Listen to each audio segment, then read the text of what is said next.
Jerusalem bureau chief of the Jewish News Syndicate. Alex, welcome to National Update. We're glad you're here.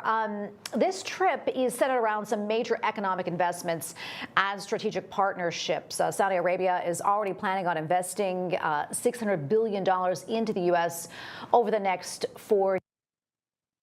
Also strengthen U.S. relationships between key Middle East countries. Also, we know the trip is really important on a lot of levels. Talk to us about what else is at stake here for the U.S. Oh, yes. I mean, I do believe what you said is correct, that the primary engagement for the president is economic, but obviously it occurs in the backdrop of the war between Israel and Gaza, as well as a looming war between Israel and Iran over the nuclear program. We saw yesterday the release of Eden Alexander, the last remaining American hostage, living hostage being held in the Gaza Strip. There are still 4 bodies of American citizens that are being held in the Gaza Strip, which we hope are going to be returning soon. And there's a hope that that there could be negotiations for the return of the remaining 20 hostages, and that occurs right on the doorstep of a potential large Israeli invasion into the Gaza Strip just as soon as the president returns home. Yeah, Alex, let me ask you, what was your reaction when you saw that Eden was released? What was going through your mind at that moment? Well, it's just such a relief, really emotional moments for all Israelis that value each and every single one of these citizens held captive in hellish conditions in Gaza, and a hope that the same scene that we experienced yesterday will be experienced 20 times over with the release of the remaining living hostages, hopefully in the very near future.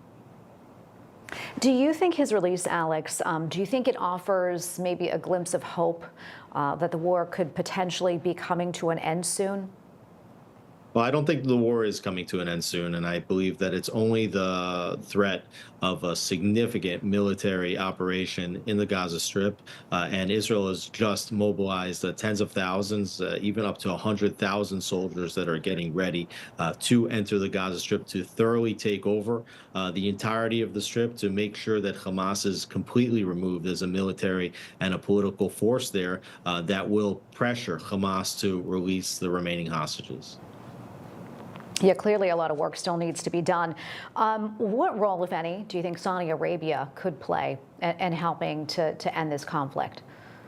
Well, Saudi Arabia is playing an important role to end the wider Arab-Israeli conflict. The normalization agreements, the Abraham Accords that were signed back in 2018 between brokered by the United States and signed between Israel and the United Arab Emirates and Bahrain, only were made possible with the implicit approval of Saudi Arabia. And there are significant talks about Saudis normalizing relations with Israel.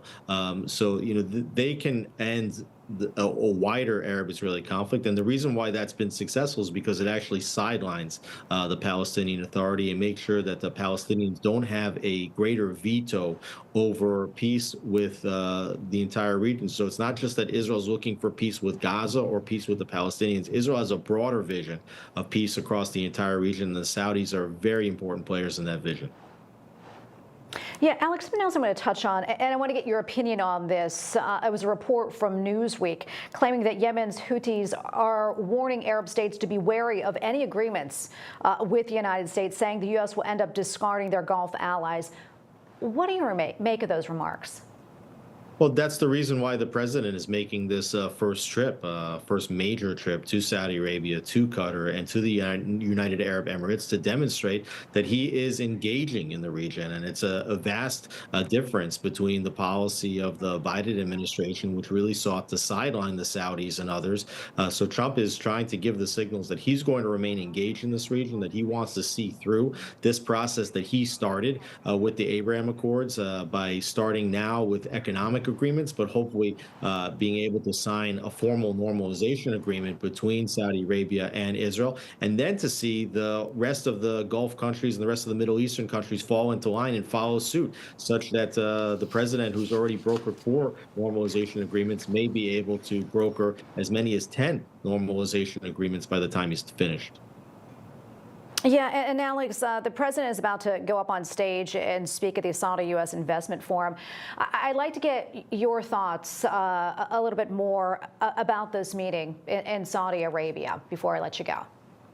Well, certainly oil production is very important. And for the president, he wants to see as much production as possible to lower oil prices and bring down prices for goods in general in the United States. But there is a broader economic vision, and the president is really trying to create an alternative trade route to the trade routes that have been established by China in the last many years. And the president sees India and the Gulf states as being important conduits in that trade route, which ultimately would run through Israel and then on the way to Italy and the rest of Europe.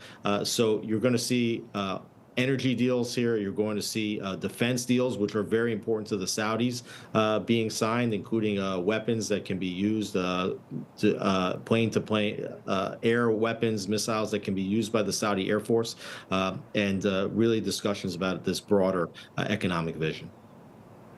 Yeah, and Alex, personally, what are you hoping to see here come out of these meetings, and what do you hope maybe comes out of it for Israel? Well, certainly discussions about the United States is willing to engage with Iran and a willingness to participate in a strike on Iran's nuclear facilities if Iran does not come to its senses in the coming weeks and agree to let the United States and international actors quietly and calmly dismantle the nuclear program.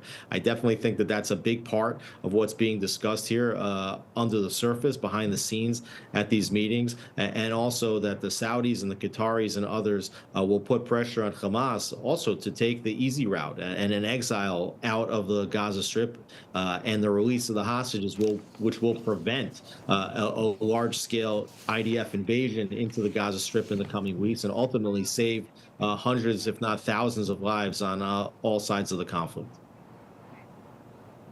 Well, Alex, thank you so much for your time and for your insights. We really appreciate it. Right now, we're going to take you right to that meeting as President Trump is getting ready to